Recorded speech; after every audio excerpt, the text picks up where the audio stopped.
du secteur de Saint-Brieuc, qui date de 1840 et qui a été porté dans la région jusqu'en 1860. Donc comme vous pouvez le voir, c'est assez coloré au niveau des dames, puisque nous avons beaucoup de bleu, avec un corsage blanc, qui était une forme de coquetterie pour la dame briochine. Son tablier était en satin moire, souvent de couleur bordeaux, avec des petits motifs parfois. La coiffe, dite la catiole, est assez volumineuse dans son temps, et il faut vous dire que plus les années passaient et plus la coiffe a rétréci. Vous allez comprendre après par rapport à l'évolution du costume qu'il y a une sacrée évolution dans la coiffe et dans sa taille. Au niveau du messieurs, donc le monsieur, comme vous pouvez le voir, il a des couleurs qui sont similaires au costume de la dame, avec un pantalon à pont, puisque les braguettes n'existaient pas à cette époque-là. Les hommes devaient automatiquement boutonner sur les côtés, et c'était assez long à mettre le pantalon et assez long à défaire automatiquement. Le chapeau est un grand chapeau pour se protéger du soleil, avec une bande de velours. Donc les chemises à cette époque-là étaient en gros coton avec des grands cols. Voilà, costume de région de Saint-Brieuc de 1840.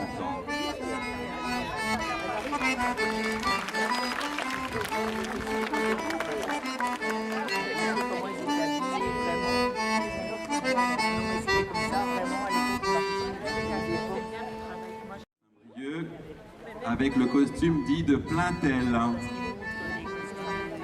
Plaintel est une commune située près de Saint-Brieuc, avec sa danse célèbre qui est les Guédènes de Plaintel, pour ceux qui le connaissent. Donc vous avez pu voir que la coiffe est plus ou moins similaire à la catiole que vous avez pu découvrir au préalable, sauf que là les barbes sont pendantes. Elles ne sont pas relevées, elles sont pendantes. Donc pour la dame, donc c'est assez fin au niveau des costumes, parce que la dame de Plaintel est très coquette. Parce qu'il y a une particularité, c'est que Plaintel a beaucoup reçu de tisserands avec le lin. Donc vous allez voir, la robe elle a vraiment une matière bien tombante. Donc la dame de Plaintel est également coquette parce qu'elle tient à avoir sa jolie ceinture autour de sa taille pour affiner son élégance. Donc elle porte également un petit châle en lin agrémenté de parsementis.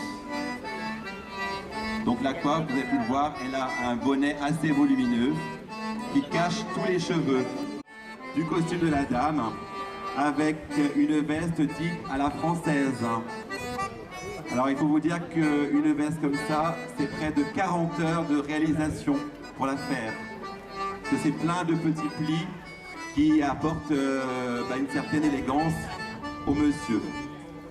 Au niveau du chapeau, donc chapeau en paille, toujours avec assez grand volume, et le ruban qui caractérise aussi l'élégance du monsieur. Le pantalon est également à pan, puisque nous sommes toujours à l'époque où il n'y a pas de braguette. Voilà, donc le costume dit du secteur de Plaintel.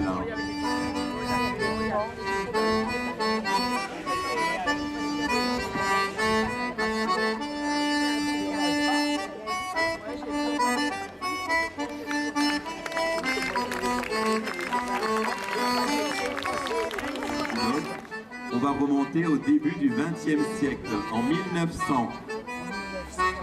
Donc là, nous sommes dits dans les costumes citadins, de bourgeoisie et de noblesse. Voilà. Donc nous allons commencer par la dame à chapeau. Donc c'est un costume qui était porté sur Saint-Brieuc par les dames de grande société. Les chapeaux étaient seulement portés par les dames aisées, pour montrer leur richesse. Et donc les dames à cette époque-là ne sortaient jamais sans leur ombrelle quand il y avait un temps radieux comme aujourd'hui. Donc c'est un costume en couleur marronnée avec des jupes très amples sur l'arrière, avec un jupon, comme vous avez pu le voir, à arceau à l'arrière. Nous allons maintenant passer au bonnet de Saint-Brieuc. Donc le bonnet de Saint-Brieuc, comme vous avez pu le voir, c'est un bonnet dit en tuyautage. Ça veut dire que l'arrière de la coiffe est tuyauté. C'est un bonnet qui a été porté jusqu'en 1930 environ. Et la particularité de cette coiffe-là, c'est que en fait, la coiffure diffère des autres dames, puisque nous formons des formes de coque à l'avant de la coiffe. Le costume est exactement le même que la dame à chapeau. Donc c'est un costume d'artisane ou de grande citadine. Le monsieur, donc très bourgeois, vous voyez la grande redingote, avec le gilet assorti avec la lavalière, la chemise à col cassé, le chapeau melon bien sûr, et l'homme ne sortait jamais sans sa canne. C'était une manière aussi pour lui de montrer son élégance.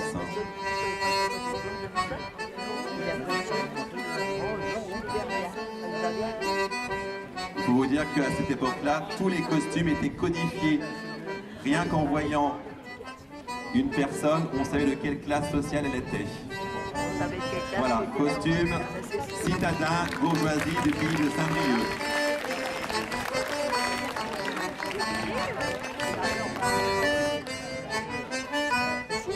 Le travail. Alors le costume de travail, vous voyez, donc c'est un costume où on est beaucoup plus à l'aise, on est moins intriqué dans son vêtement pour avoir des gestes très amples. Donc le costume de la dame, donc c'est un costume qui date de 1910. La coiffe est appelée la boîte à laver. Alors, je vous laisse imaginer pourquoi on l'appelait comme ça, à votre avis. Quelqu'un a une idée? Pourquoi est-ce qu'on l'appelle la boîte à laver? Imaginez. Vous la mettez à l'envers, elle ressemble à une boîte à laver comme on l'avait dans le temps. Voilà, on la voir. Voilà. Donc la coiffure est une coiffure dite en catogan. C'est-à-dire que ce n'est pas un chignon, ce sont les cheveux qui sont mis en queue de cheval et qui sont remontés à l'arrière. Donc vous pouvez voir, donc elle a un chemisier très léger, comme ça elle n'a pas chaud du tout quand elle va au travail. Et puis elle met sa petite capine quand il y a une petite brise. Donc la grande jupe à plis en goudron à l'arrière de la jupe. Et la particularité de nos jupes, ce sont des plis religieux qui sont à l'arrière. Alors plis religieux, on retrouve souvent ça sur des offres de communion. Pour le monsieur, voilà, donc le monsieur, un pantalon beaucoup moins habillé, beaucoup plus épais, la chemise avec les manches qui sont remontées pour qu'il soit bien à l'aise, le mouchoir à carreaux autour du cou pour s'essuyer le front quand il avait chaud, la ceinture de flanelle pour solider un petit peu ses reins, comme ça ses reins n'étaient pas mis en péril avec son dur labeur, la casquette pour se protéger du soleil et le gilet pour rendre un peu plus élégant le costume, et voilà. Voilà, le costume de travail du pays de Saint-Brieuc.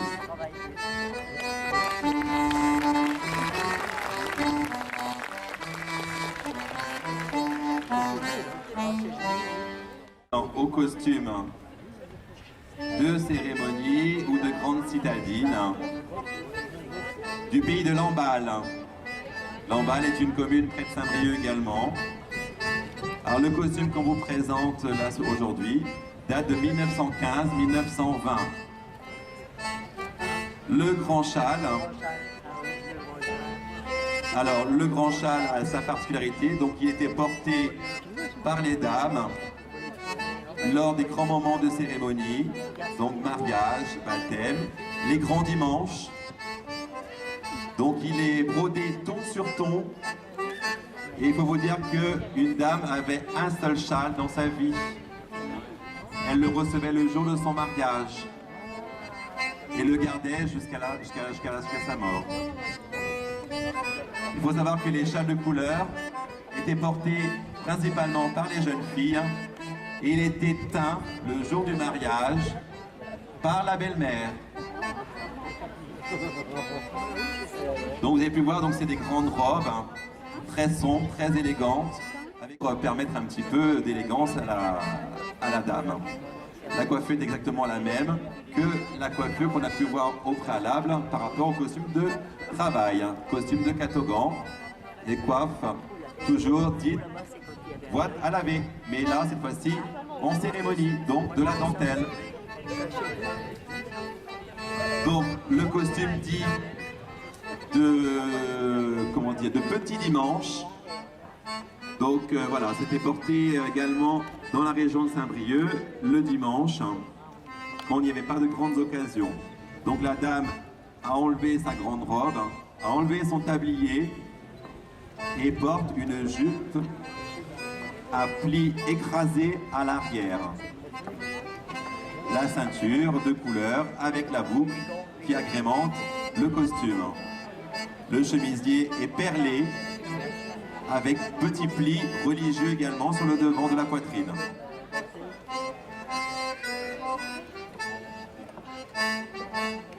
Costume du monsieur. Donc la costume dit vraiment de citadin. Donc par rapport à la différence du costume de bourgeoisie, donc là on n'a plus la longue veste, la redingote, on a la veste dite 3/4 avec le gilet de couleur, le nœud papillon, le chapeau de paille pour les bords de mer, et quand on n'était pas au bord de mer, on portait le chapeau melon. Donc ça veut dire que le monsieur, quand il sortait au bord de mer, il amenait systématiquement son chapeau de paille.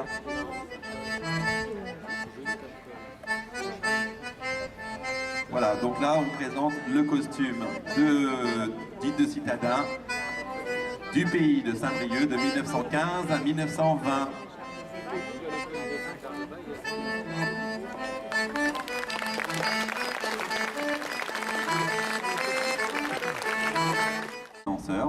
Le costume dit de Jugon-les-Lacs.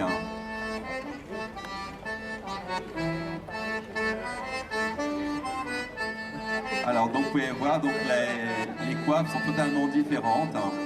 Donc Camille porte la coiffe dite de Jugon-des-Lacs. Donc cette coiffe est en 3 parties. Vous avez la coiffe sur le haut de la tête avec le ruban qui permet à la coiffe de prendre sa forme et la grande cocarde.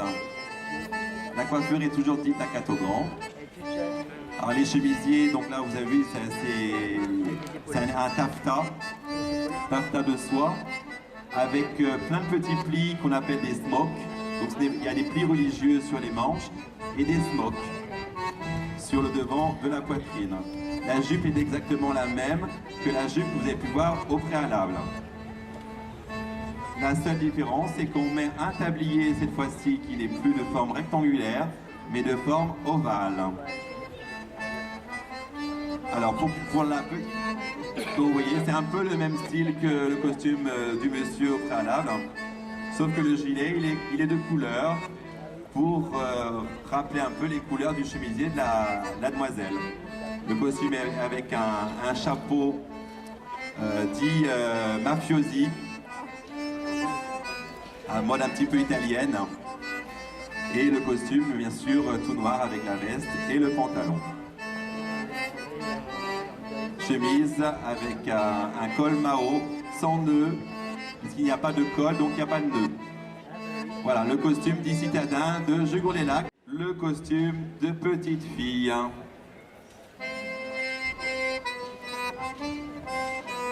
Alors le costume de petite fille, donc c'est un costume du début du siècle, toujours entre 1900 et 1920. Donc voilà, la jeune fille ne portait pas la coiffe avant sa première communion. La première communion faite, elle avait le droit de porter la coiffe. Avant, elle portait tout simplement des petits rubans dans les cheveux. Donc elle porte une robe unique avec une grande collerette et une ceinture en dentelle. Donc la demoiselle voulait absolument faire comme maman, porter des bottines. Donc elle portait des bottines à partir de 8 ans jusqu'à la fin. Voilà, costume de Jamilère. Donc c'est une grande cape en gros drap, très lourd, très lourd, avec une grande capuche. Et donc la femme portait la coiffe en dessous. Et en fonction de l'évolution du deuil, la capuche baissait de plus en plus jusqu'à tomber directement sur les épaules. Il faut vous dire aussi que la cape de deuil était offerte par la belle-mère le jour du mariage. Ça faisait partie du trousseau.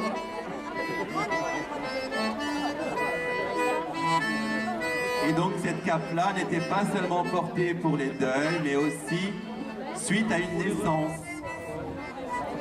Parce que la femme, à cette époque-là, devait aller à l'église pour demander pardon à Dieu d'avoir, à votre avis, fait quoi?